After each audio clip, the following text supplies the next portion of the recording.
Welcome to another episode on your favorite PatriotTV, your home of sports, information and entertainment. 2 more weeks after this and the season will be over. So we are at the tail end of the season, and this running has been one of the best running in EPL history. It seems like it's going to go down to the very last day. Currently, Arsenal are topping with 1 point difference ahead of Manchester City, but Manchester City has a game at hand. Should they win that game, they will go to 2 points ahead of Arsenal. But still, it's still all to play for to the very end of the season. And it's not just tight at the top, it's also tight at the bottom. The relegation battle has been insane for this season. The 3 new teams have been locked in relegation, but Sheffield United has been confirmed to have relegated.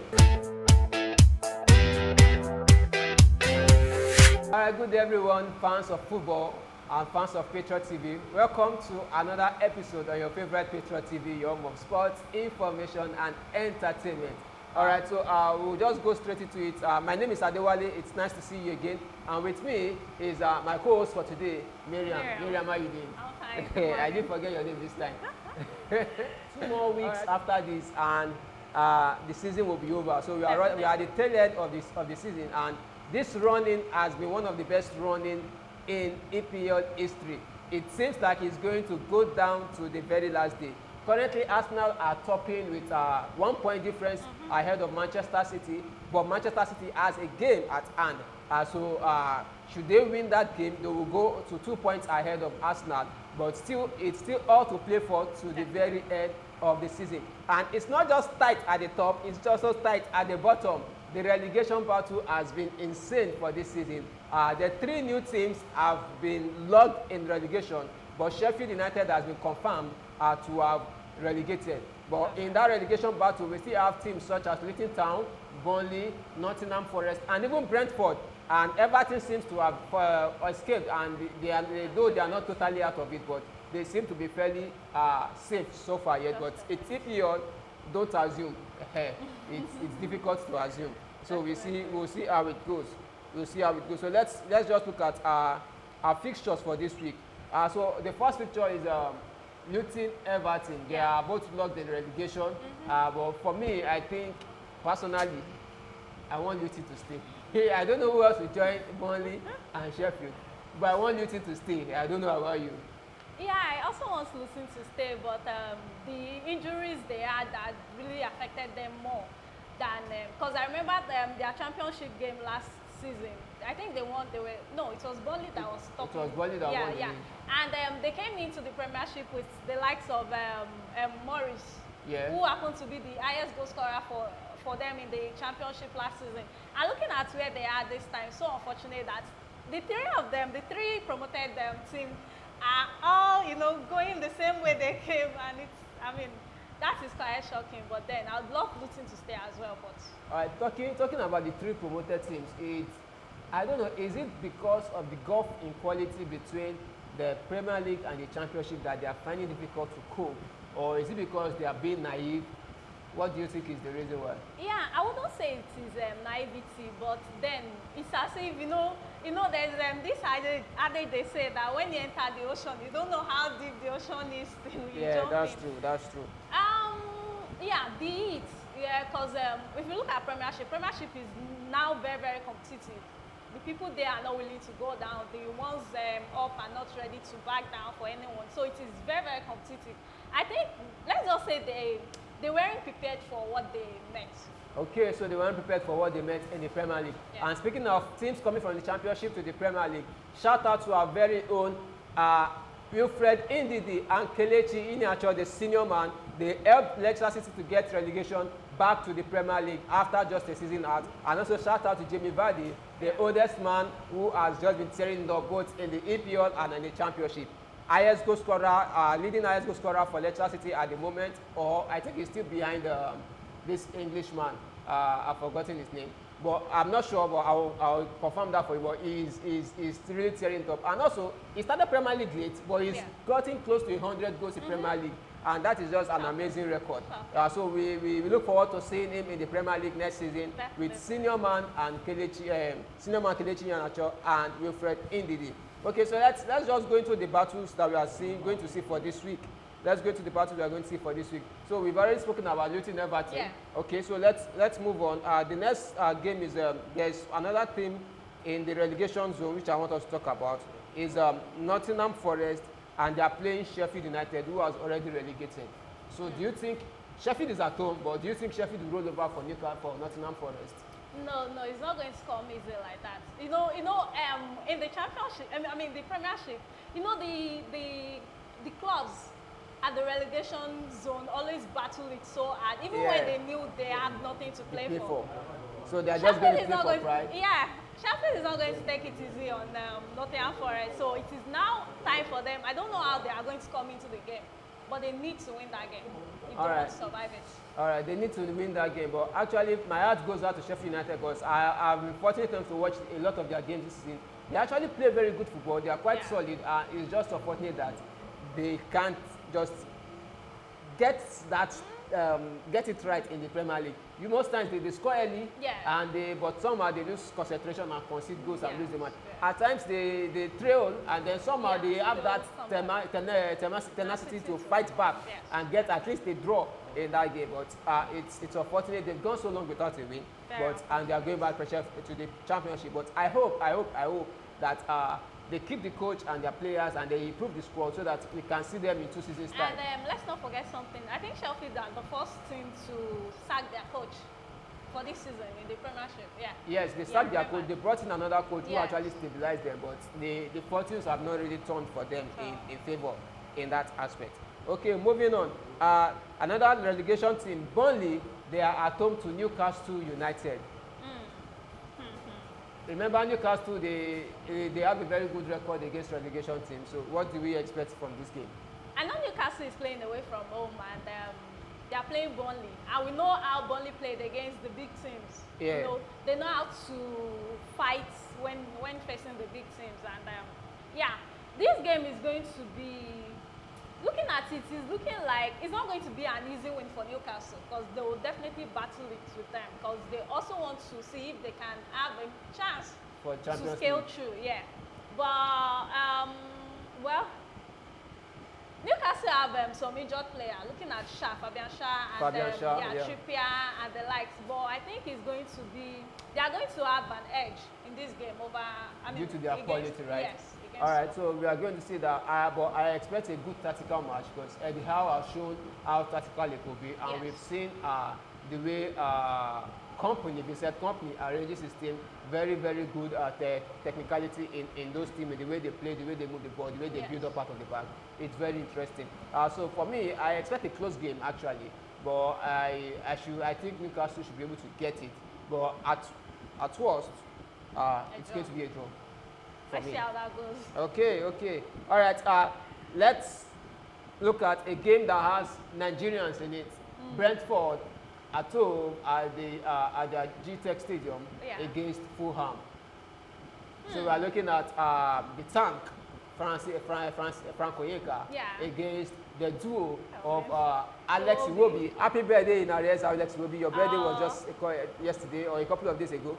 A shout out to you. Happy birthday in arrears. We hope you have an amazing year ahead and all the best in your career. And alongside Calvin Bassey. And so it's good. So what do you expect to see in that game? Yeah, a battle of Nigerians.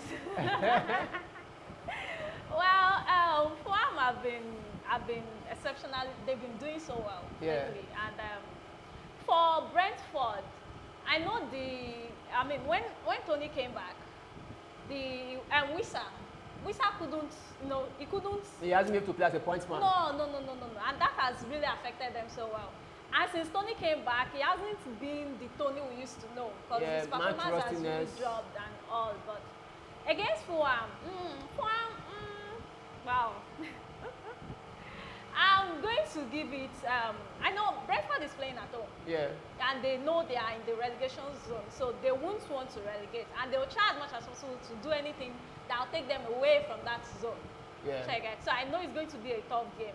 But looking at both teams' record, Fulham hasn't won in a very long time. The last time they won was about 2 to 3 weeks ago in April, when Frank Onyeka came up from the bench and scored the last-minute goal. And even before that, it was so long a time before they had a win also. And also, they've been having problems scoring goals especially this year, at the turn of this year. They've been having problems with scoring goals. So what do you think can be done? You know, we have just 3 games left. Or three games. And right now, everyone knows what is at stake. Yeah. If you want to stay there, you have to do everything within your power. You just have to do everything. Yes. Right. So let's not look at I know Eto'o also has a lot to do with this, but now let's focus on the present situation now, which is who wants to stay and who wants to go. So it's going to be a battle between the two. So I'm definitely going to I'll give it to Fulham. Fulham. Yeah. Speaking about Fulham, I've been a follower of Fulham this season too. Yeah. For obvious reasons, because I'm actually a super fan of Alex Iwobi. I followed him from Arsenal, Everton, and now Fulham. But one thing that's been frustrating for me about Fulham is that they attack very well. They play beautiful attacking football, and they are always in the opponent's face. They never shy away. But my problem is they create a lot of chances, but they don't score enough goals. They don't convert their chances. And since they left, this guy left, their main striker, Mitrovic left, but Muniz stepped up, but he hasn't been as prolific. And even though they brought in Amadou Broja in January, I still haven't seen his effect. They still create a lot of chances, but they barely score goals. What do you think they can do? They have, from their midfield forward, they are spoiled for choices. Yeah. They have a lot of attacking choices. Is it William, Alex Iwobi, Muniz, their captain, Clark, so many, and then also their fullback, Castagna, overlapping. Beautiful attacking football. Create a lot of chances, but my problem is the conversion. Now, for me, in this game, Brentford don't score a lot of goals, but for a mid-block team, they set up to defend primarily in the midfield. They are very excellent at it. And but funny enough, both teams are actually similar because they both set up in that middle to block the middle. They will defend from the middle. Nothing goes past that middle. So we are going to see a battle between Palia and Frank Onyeka. It's going to be very hard tackles. This is what I'm expecting. Hard tackles, a lot of passes, a lot of ball possession, recovery, and transition, counter-attacking football. So for me, I think I still want to give it to Fulham. But should Fulham fail to cover their chances, I think Brentford can nick it because they have very prolific strikers, Wissa, Tony, and this guy that uses left, Mbeumo. Those guys, they get a chance, they convert it. They don't get it often, but as soon as they get a sniff in that box 18, man, those guys are. They convert it. We haven't been seeing much goal from Wemo. I don't know, maybe because I think he was injured. He's been going, they're fatiguing, but also he's been playing more of a. He's not as close to goal as he used to play before, so he's more distant. But so it takes time for him to arrive into the box. So I guess he's still adjusting to the new way of playing. Then also now he comes up from the bench mostly because of Ivan Toney's arrival. So we'll see how it goes. All the best to our Nigerian players in that match. Okay, so let's move on to our next game for today. Arsenal versus Bournemouth. Now, before you say anything, this same fixture last season, it was the next fixture that had Nelson. So are we looking for another Nelson today, or you just want a boring win?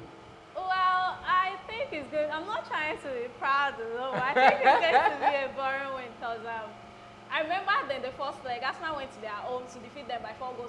Come on, they are coming to Emirates. What do they expect? So it's going to be well. They have Solanke, they have good players. Among them too. But don't let's say so much. They have Solanke, they have Semedo, they have Semedo, they have Semenyo. They have a lot of beautiful players. Arteta is playing for something. Yeah, he knows if he sleeps, he's going to lose. So, and the best thing for Arteta to do now is just continue winning his game, irrespective of what mancity play. Yeah.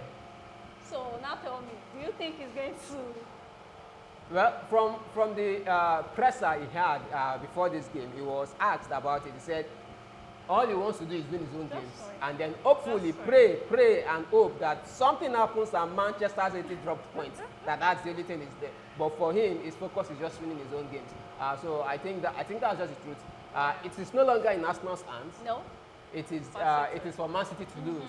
But Arsenal are going to do everything they can to find out the pressure, to keep fighting to the very end. And you know, the players, when they spoke, they also said they learned from their mistake last season. So we can see. And now looking at both teams, what is even making it even more, I don't know whether funny, whether tough, whether annoying, is that both teams got kicked out of the Champions League on the same day.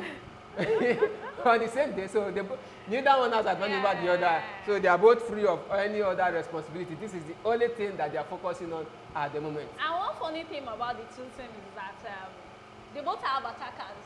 They both have good attackers who can convert goal at any time. If Havertz is not doing it, Saka is doing it, Trossard is there, Odegaard is there. Likewise for mancity. But since you're talking about Arsenal versus Bournemouth, then I think it's going to be a straight win for Arsenal. Okay, straight win for Arsenal. But speaking about that attacking issue, I think one area that Arsenal still is a bit lower to mancity is the issue of the striker. We have a Gabriel Jesus that already scored 6 goals this season. Last season, I think he barely got to double digits. And also, but what made him worse of is that he has not been available. He's been going off and on. He's an injury-prone player. So much. And I think that's the difference between Arsenal and Man City. You have a striker who is actually available. I think he's only missed in total, about just 2 months of football this season. And I don't even think he's up to that 2 months of football. No. And even in last game, he was injured, but he came on and still scored a goal. That's the clinicality that Arsenal need up front. And that's why they are being linked to a lot of players. And I think one of the persons that they are being linked to is Dominic Solanke, who they are also playing against today. So do you see Solanke as a player that can fit into the Arsenal style of play? Yeah, I can, but I would expect them to go for... I don't want Solanke. I don't want Solanke. I would expect someone like, what's the name of this Nigerian player? Osimhen. Osimhen, yeah. Okay. Someone who is very sharp with goals. I mean, you know, when Chicharito of Manchester United was there, you know how you always sneaking to score. I need a sharp shooter, please. Okay. Solanke should stay away. Actually, mine is actually a bit way out of the left field. Yeah. I would prefer they bring in this Arsenal youngster who has a nose for goal. Mika Bierret is currently on loan in for Stormgrass. They won the cup over yesterday or 2 days ago. They won the League Cup, and then either that or go get me Bafan Gossi. That because they actually fit. Bierret is grown. Yeah, we brought him in about 4 or 5 seasons now, and he's grown in the academy. He's suited to their style of play. Then we also have Andy Ferguson that has been touted as the next Harry Kane. That boy can do it all. Is it his header, left, right? He can create space. He can dribble. He can hold up play. He can drop into the midfield. He is that good. And beautiful part of it, he's just 13. Yeah, he's just 18, but 19 by next season, and it can only improve. So give him time to settle into the team, learn from Gabriel Jesus and all of them that you have here, Kai Havertz. In the next 2-3 seasons, this guy is going to be a Ballon d'Or contender if he can continue his rate of growth. Definitely, but the thing is, you won't want Arsenal to bank on a 19-year-old player, yeah. So definitely, he's going to be a backup for any striker we get. I'm not expecting him to come and start yet, but put him in the team. Let him play a couple of games so that let him get the experience. Same thing that they are doing with Owaneri. Yeah, so do that. Let him play more often and often. Let him come in and get experience. Actually, I was hoping Falani Balogun would have stayed. It should have been a solution for this by this season. But it was too much in the hurry. He wanted to play, which is good for every player. He has gone, no problem. But we need to look forward to another one. So I think for me, get me Ivan Ferguson or get me Mika Bierret, bring him back. I wish Arsenal luck on that, but anyone they are bringing in should be someone that will give us nothing less than 40 goals. But those are actually solutions for long term. If I look for a short term solution, then yes, let's go for Victor Osimhen all the way. All right, so let's move on. Another match that we are going to talk about. Okay, we've already mentioned the Man City. They are playing against Wolves, who are proven over the years to be a banana peel for not just City but also Guardiola. Do you think Wolves can do it again? Do I think Wolves can do it again? Wow, that's tough. They did it in the first leg. Yeah. In their home, and coming to Etihad is going to be a tough game. Now that Haaland is fully back, they have Foden who was ill in their last game. But now he's going to play this game. And also, Rodri, who missed the first leg when Wolves won, is going to be here now. And we know the record about Rodri's unbeaten run. It's an insane record. I don't think it's going to be easy on Wolves, but in my heart of heart, I want Wolves to do it. If not a win, they don't just drop for the culture of Wolves. Wolves, for the culture, do it. And the streets will never forget. Oh. But it's going to be an interesting game. Yeah, it should be an interesting game. Yeah, looking at Alan is back from injury. They basically have the full squad. Yeah. And they're all ready. And 3 games, they know what's at stake. They are going to give it their all. Yes, they were not so superb against Nottingham Forest, but they got the job done. Yes. 2 goals. They got the job done. No thanks to Wood. Chris Wood had some chances which he didn't convert, so no thanks to him. Yeah, I was actually hoping I missed Taiwo Awoniyi in that game. I was sure he would have converted some of his chances. Yeah, let's see how it goes. Okay, so hopefully things will turn up.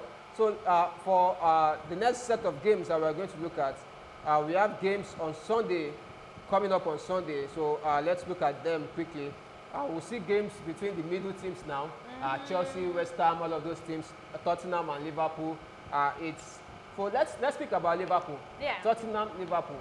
But do you think Liverpool bottled the league? Was they led for so long, over 72 days at the top of the league, and suddenly they are third and even in danger of dropping to 4th? I think it is safe to say what happened to Arsenal last season happened to them. By the time it is one thing to lose a game and then keep your head high in the next game. But immediately, if you start losing one and then the next game you lose again, the next one you lose, it's going to drop the morale of the players. It's going to drop the morale. So it is, I expected Liverpool to also have, in fact, I was thinking they would have the same points with Arsenal right now, but they bottled it. They've lost about 2 or 3 games since then. They've bottled it since their last 3 games. So I don't see them doing anything now. All right, but this game against Spurs at the Anfield, do you think they can get the win? They are playing against Spurs at the Anfield, and let's not forget that Spurs also have something they are playing for, which is the Champions League. Yeah. Spurs game against Chelsea went some. Like it didn't go as planned at all. It didn't seem that there was a plan actually. It didn't go as planned, and then looking at it. You said it didn't go as planned. So what was the plan? Because I saw that game and I didn't see any plan. Because Chelsea have been a very average team this season. But what was even annoying was that Chelsea beat these guys playing with schoolboys. They didn't play their full team because they had injuries, and they kept bringing in more schoolboys, and they were outplaying a fully fit Tottenham team. Make it make sense.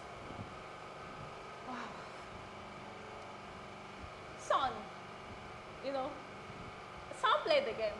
Richarlison was there. They had their full squad, and before the first start of the game, I already gave it to Tottenham, thinking, with their caliber of players, they should be able to do something against Chelsea.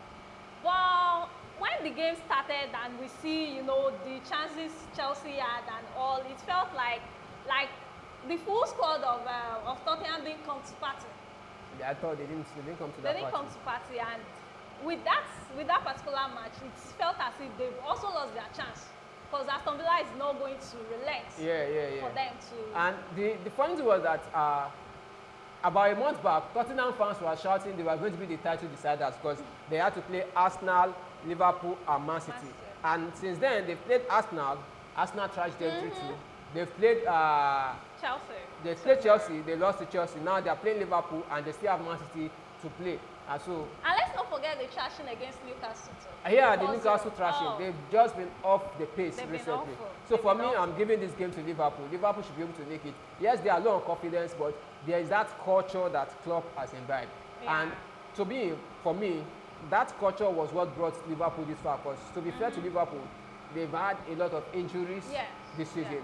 But their bench and their academy players have stepped up when they were called. We've seen beautiful performances from Bradley, from Connor, from Avi Elliott, and this midfield guy, this guy with Nigerian heritage, Curtis Jones. Curtis Jones. You know, they've come in to step in for those guys.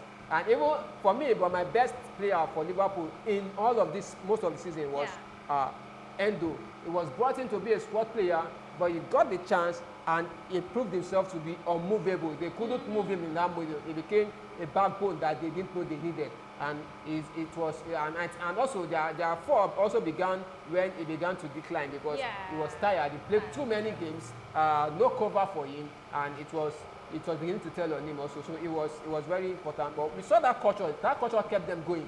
So I also want to believe that culture will keep them going again today at Anfield against Tottenham.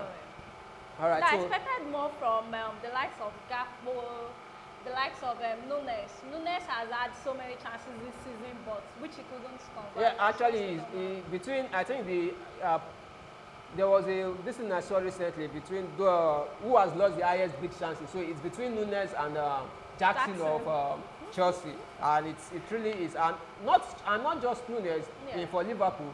We've seen Luis Diaz lose a lot of big chances. We've seen Mohamed Salah lose a whole lot of big chances in this season alone, and it has been it's so not fortunate for them. All right, so we move on to the next game, a mid-table game. Chelsea, West Ham. They both have the same points. No, Chelsea has 1 point ahead, 1 point leading by 1 point. So it's a winner takes all. Whoever wins, Chelsea wins, they increase the gap. West Ham wins, they overtake them because they're also fighting for Europe. So what do you think? It's a London derby. So we know how derbies are. The form flies out of the window. It's a free-for-all fight. Who is going to win in this fight? In this fight, I think Chelsea's going to edge it. Okay. Though we have Bowen. Bowen is back. He's fully fit now. He scored a wonderful goal against Liverpool. He's fully fit now, and we know how these guys play when they are facing the big guns. Yeah. Is it still safe to call Chelsea? No, Chelsea are not. Chelsea, Tottenham, they're out of it. I think they are coming to Stamford Bridge, and everyone wants to make their fans happy. I'm looking at Chelsea has actually had a good record at Stamford Bridge this season. They didn't lose to any big team in Champions League at Stamford Bridge this season. It's been like that. Everyone wants to make their fans happy, and how do you want to do that? By scoring the last few. I think this should be either their last game at home or something, but they will definitely do this for the fans. Oh, all right. So Chelsea for the fans. We'll see how it goes. But West Ham are also fighting for Europe. They lost to Bayer Leverkusen at the quarter-final stage of the Europa League, and I think they want to go back, and they gave a good account of them in this outing. They were the defending champions of the conference ring, but they've done so well this season too, and they also want to go back and show it's not a fluke. And so we hope to see them do that again. So for me, actually my money is on West Ham. Well, I want Palmer to score, This is one of he my can score. FPL. I actually don't have a West Ham player on my FPL, but I'm looking at if Moyes can actually get his tactics right, which we've known him to do, West Ham can be a very unplayable team, a tricky team, especially when you see the movement between Bowen, Kudus, Mikel, Antonio. Those three, they have a way of rotating their positions, and then when you now bring in a Lucas Paqueta, pulling the strings in the middle for them, they can take anybody on their day, and they also now have a dead ball specialist, James Ward-Prowse, who I'm rooting to break David Beckham's record of direct free kick scored in the Premier League.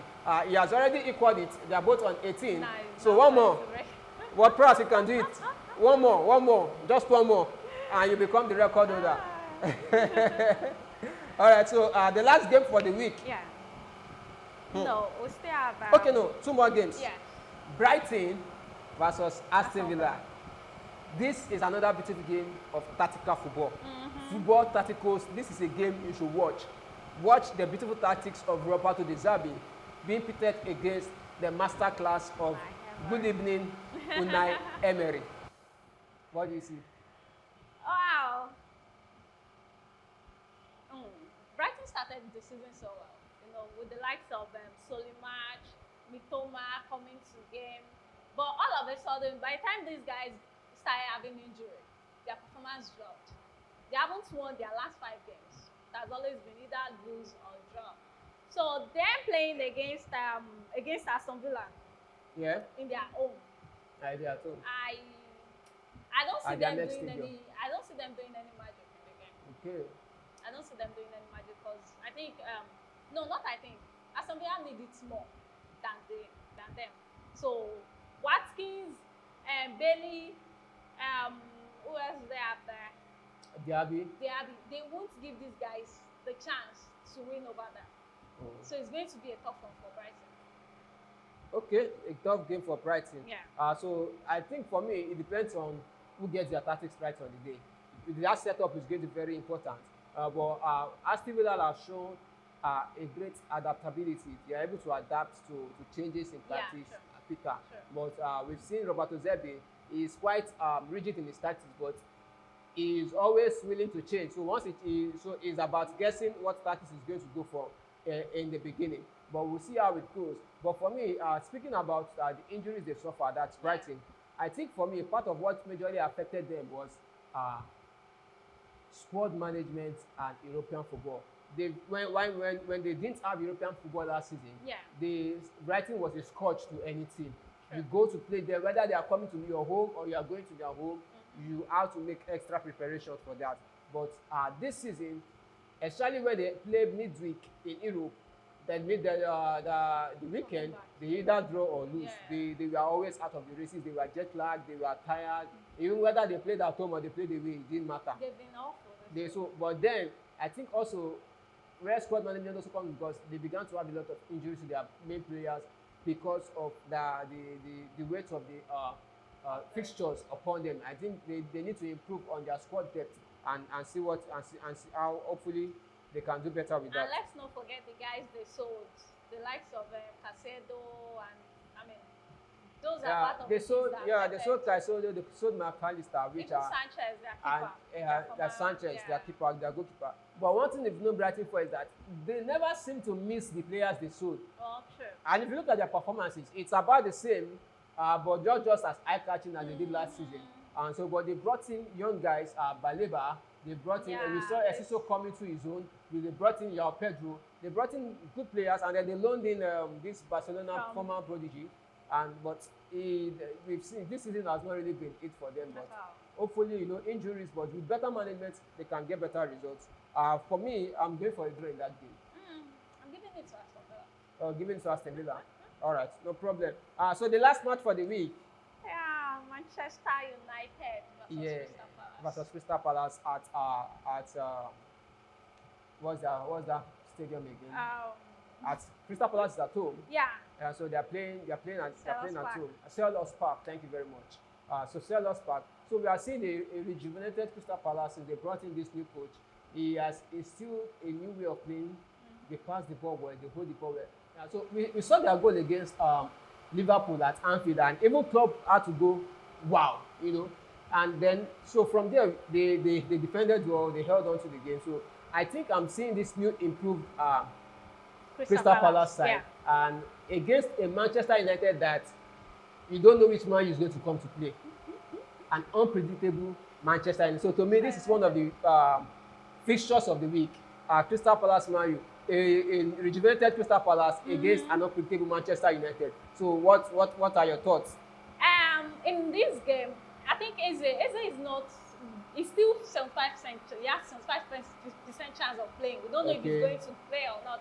Same as Bruno Fernandes. Yes, Bruno Fernandes. I would love to see the both of them play in that game because I don't want to hear a situation whereby it's because of Bruno that Man United lost or something. Let all of them play the game and let's see who is going to win. The only funny thing, I actually want to see a Manchester United without a Bruno Fernandes play. He hasn't, since he joined, I don't think he has missed so many games. No, not sure. And that is the hallmark of a very good player. He's always available. And he has been their backbone this season. Yeah. So I am actually intrigued in seeing a Manchester United play without a Bruno Fernandes in the middle. But hopefully he is fit enough to play. But what are your thoughts about the Manchester United team? Let's talk about Man U a bit more. Man United they've been pretty awful this season. Their players, some of their players they didn't do well as I expected. Players like Rashford, even Højlund, Oilon? I expected more from him. In what sense? Goal scoring. How? He was not known to be prolific goal scorer. Yeah, I know, but I mean, when he came, we know the quality this guy bring into the United squad. Hold on. When Man U bought this guy from Atalanta, he Yeah. had 2 goals in 1 season. Yeah, and when they brought him, we expected him to do what Rashford is failing to do. But to be fair to actually Rasmus Højlund, he didn't have so great a start, but you could see his performances. It was what Manchester United, someone who would fight in front, who would trouble the defender, are bringing the wingers into play, and that has allowed Alejandro Garnacho to flourish. Even at the time, we thought we were seeing a resurgence in form for Marcus Rashford, and that also allowed McTominay to, break the lines from the midfield into the attack and score at times. But after a while, there was even a time he was scoring. He had 7 goals in 7 games, and then he got injured. So injury has always been a bane for players like that. But since he got back from injury, he hasn't been himself. He only had 1 goal or 2 goals since then. But I think this is his most prolific game so far. But my point I was trying to make is that that expectation, he was not going to be prolific. This is actually his 1st season and the most prolific he has been in his entire career. But he's a promising young talent, and of course, it can only get better. So actually, for me, I'm looking forward to Rasmus Højlund next season. Yeah. Next season's Rasmus Højlund, if he can continue in that trajectory of growth along with Alejandro Garnacho, he is going to be a beast next season for me personally. Do you think Rashford is going to stay or leave? Man U fans might not want to hear this, or rather, some Man U fans will be happy to hear this, but you need to let this guy go. He is a money sink unless he can change his attitude. Because I don't know how you will be the highest paid player and you are crawling on the pitch. It's not. It was the same scenario Arsenal found themselves with Aubameyang. After they gave him his contract, he became the highest paid African player in the Premier League, over 300k a week. And suddenly, Baba was no longer fighting for balls. He was just standing there. If you like, pass. If you like, no pass. And his attitude also caused it wasn't on point. So many issues off the pitch, disciplinary issues. It was so very. The same thing we are seeing in Rashford. And for me, this guy he's been protected so much by the media and also by the Manchester United hierarchy. But he has done well for Manchester United in the past. But they need him to do well. They need him to keep it up, to justify. Yes, they gave him that contract because of what he's done. Yeah. But you don't rest on your horse. You keep going. He's still young. He's still in his 20s. He's in his 26, 27, right? This is supposed to be his prime. This is his prime. These are the prime years of a footballer. You are 27 to your 31st, 32nd year. Those are the prime of a footballer. After that, it's going to be in decline. And for me, PSG were actually interested in at the start of the season, but with the current performances, I think I saw a rumor that Arsenal, Arteta is actually looking at. Biko, no. Please don't. We don't want him. Well, if he can take a pay cut, but actually, don't you think Arteta can do the magic he did against? I mean, for okay. Point of correction. Yeah. Arteta does not have the magic. Well, it's all about the players' commitment. We saw it in Havertz. Yeah. When Havertz came, he was being played in the middle, so he had a long time in the run, and we saw that over time, even though he was not so good defensively, he worked on his defensive side of the game. We've seen him going to tackles, win tackles, fall back, and so even when he got the chance to play in front, he kept doing the same thing, and over time, his goals started pouring and his confidence built. So it is if the player is willing, and I can assure you, even if I was going to Wenger, Mikel Arteta goes for Rashford. Yeah. He's going to have to take a pay cut. There's no way Arsenal will pay him that amount. Because there's this philosophy at Arsenal since Arsene Wenger's day, which Arteta is also following. A new player cannot earn higher than the highest paid player in Arsenal. You can't even earn the same as him. It has to be lower. So that's how it is. So, but for me, the Rashford of old, that explosive, that can just a moment of magic at Arsenal needed that kind of person, especially in Europe this season.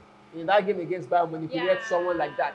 But Martinelli was one who used to have to do that. But since he came back from injury he hasn't been the Martinelli we know.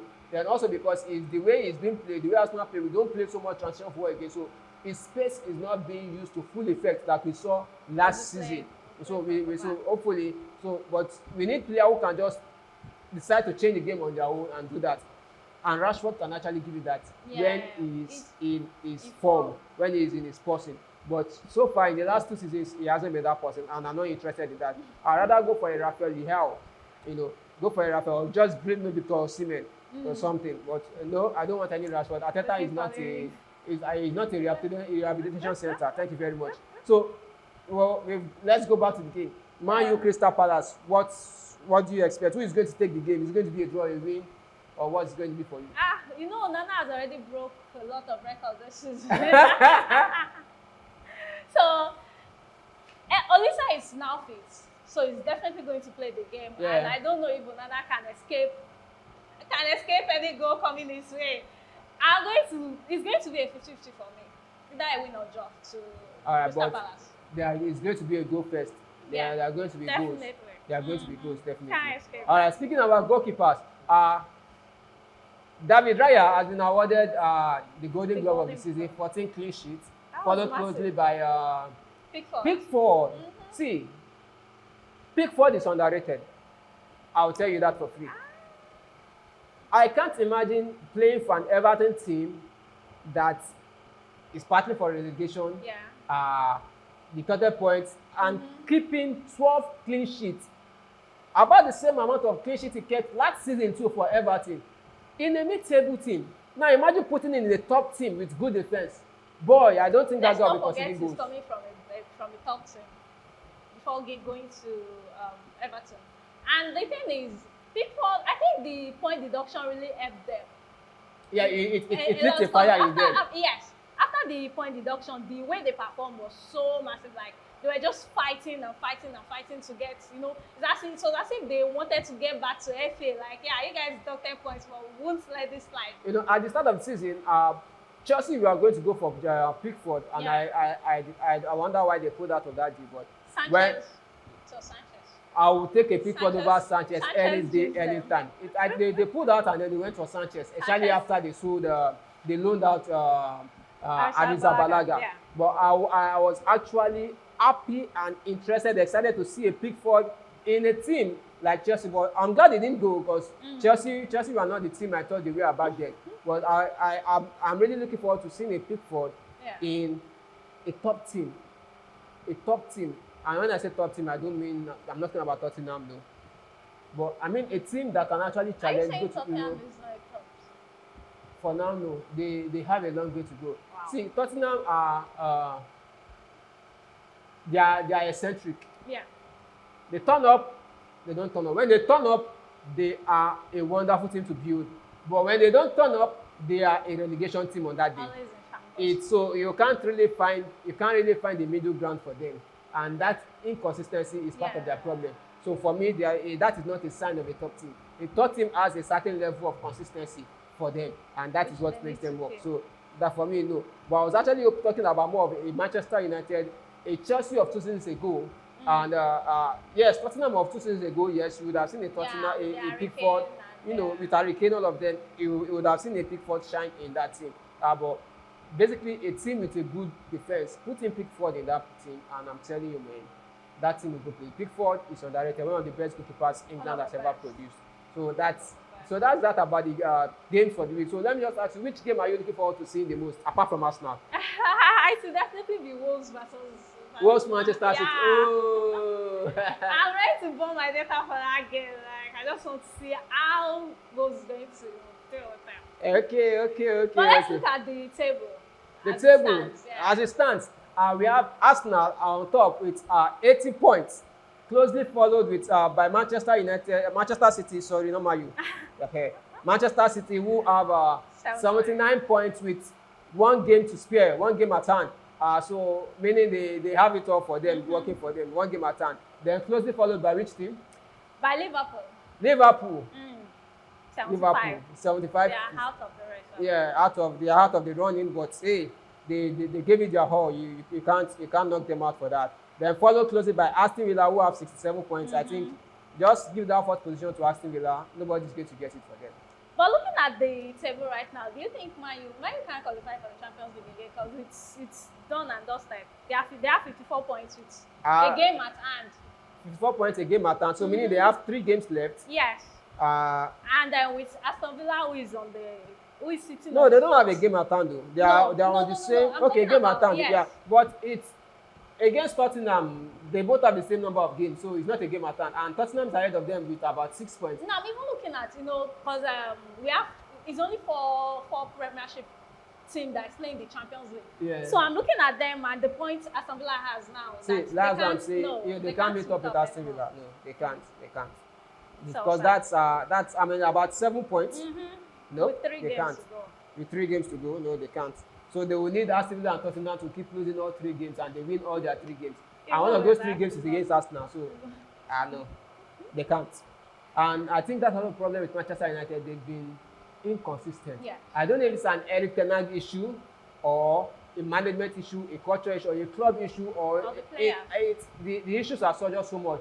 From the club management, the club owners, their attitude, player attitude, coach Players attitude, and all. everything is just there. And it hasn't been that way for them this season. It hasn't been that way for them this season. But okay, Man United are 6th. They have 54 points. Tottenham 5th with 60 points. Followed by Newcastle with 53 points, just 1 point behind. And they all have the same number of games. And Chelsea, the surprise team, 51 points. After so long, almost 2 seasons at the 10th, 11th, 12th positions, they somehow find themselves in the top 10 for the first time in a long while. Then followed by West Ham. West Ham, who have 48. 49. Is it 48? 49. 49, yeah, 49. Bournemouth with 48, West Ham 49, and that is the top 10 of the table. But the beauty of it is that from 6th, 7th, 8th, 9th, they can all still qualify for Europe. Even 10th Bournemouth, if results go their way, highly unlikely, but if results go their way, they can also still make it to Europe in one way or the other. Of course, you have the Europa League and you have the Conference League. So the top 10, they are really in for Europe, a chance in Europe this season. If you come back onto the other side, we have 11th position for Wolves with 46 points. Brighton followed closely with 44 points. Fulham, who nearly went to Europe last season, qualified for Europe last season. Today, this season, they are in 13th. Their game or their play hasn't been really the way it was last season. They dropped off, and that's part of what I was the issue I was raising, because they play well, they create these chances, but the conversion, that goal conversion has been their problem. It has always been their problem. All right, so followed by a rejuvenated Crystal Palace, who were once in the relegation zone. They had 40 points, so mathematically, teams from the 14th can no longer relegate once they get to that 40 points mark. So Crystal Palace is clear.